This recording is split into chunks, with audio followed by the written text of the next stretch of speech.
حضرت لوط علیہ السلام کی زندگی ہمیں صبر، استقامت اور سچائی کا درس دیتی ہے۔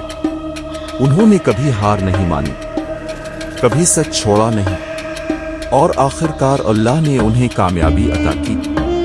یہی ایمان کی اصل حقیقت ہے کہ مشکل حالات میں بھی سچ پر قائم رہنا اور اللہ پر بھروسہ رکھنا۔ یہ داستان قیامت تک انسانوں کو یہ پیغام دیتی رہے گی کہ ظلم کا انجام تباہی ہے اور حق کا انجام کامیابی، اور یہی وہ حقیقت ہے جسے سمجھنا ہر انسان کے لیے ضروری ہے۔ آخر میں یہ بات یاد رکھنی چاہیے کہ قوم لوط کا واقعہ محض ایک تاریخی قصہ نہیں بلکہ ایک زندہ نصیحت ہے۔ یہ ہمیں سکھاتا ہے کہ معاشرے کی اصلاح کے لیے ہر فرد کو اپنا کردار ادا کرنا چاہیے اور برائی کو روکنے کی کوشش کرنی چاہیے، ورنہ اس کے نتائج پوری قوم کو بھگتنا پڑ سکتے ہیں۔